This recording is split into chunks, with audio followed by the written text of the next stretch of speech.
Abby is with me. We're gonna do a follow-up to the reset device review. We've been getting a lot of questions about it and people wanna know like what happened, did it work? And we're gonna do a cell check just to see a comparison of the cells after the alert and then now after the reset, after about 4 months has passed. So this is the infamous reset device. It has been working out great for me. I actually plugged it in my last video and did it all right there, and it went away and it has not come back. Estimate I got from Tesla service was $14,832 was for a remanufactured battery from Tesla without them even looking at it. Then I found Resell. They gave me an estimate of $7,845 was to repair the modules or replace the modules, I think. So then I found the hybrid revolt reset device for $750 and decided to try that first before investing into the battery. And I'm very, very glad I did. It was such a disaster at the time, and now it's just sort of like I take the car for granted again, that she just works.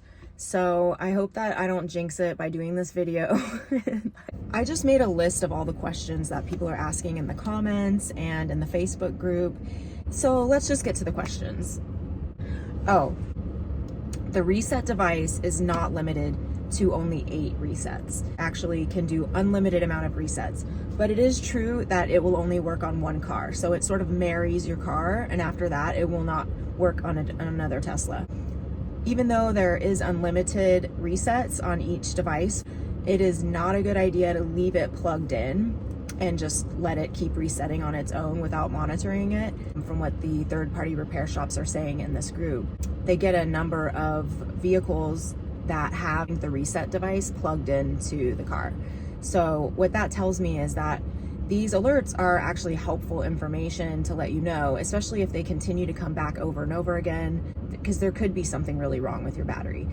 On the other hand, we have another Tesla expert in this group, and he said that about 50% of the cars that they get into the shop with this BMS029 code really have nothing wrong with them. So if you're getting this code, you know, you have a 50-50 chance that really maybe there might be nothing wrong with your car. Well, I will put in the graphics down here the actual name of the Facebook group if you want to go find the group that talks about these alerts.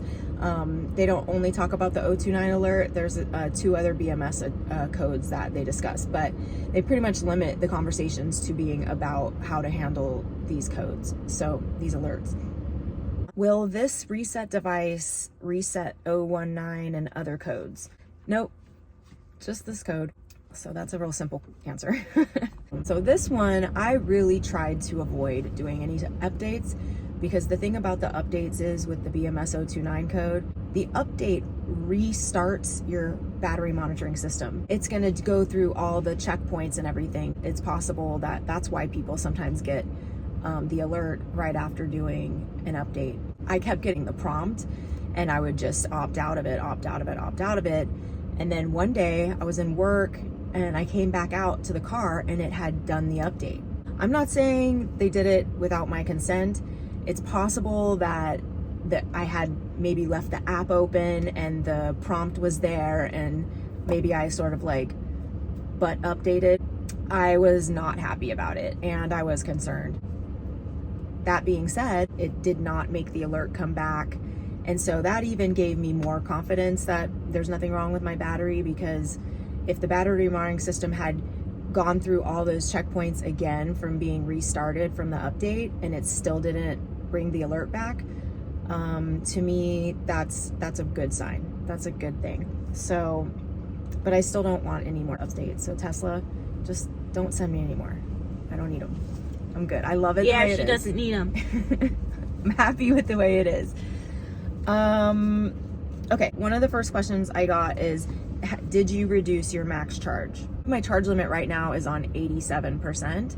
I have charged it to 100% since the reset because I wanted to rebalance the cells. So I really basically used all the charge in it and then charged it all the way to 100% and then used all the charge in it and did that again. And so after that, I checked the cells and everything looked pretty much the same. It was just at around 0.014, which is 14 millivolts. The range that you would want your cells to be in if differential is the lowest as possible, right? But if it's below 0.010 is good. Anything below that's good. 0.020 still good.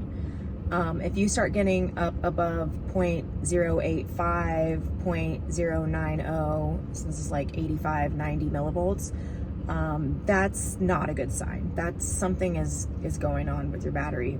It should not be that high. Why would Tesla have a code keep popping up for a car that has nothing wrong with it?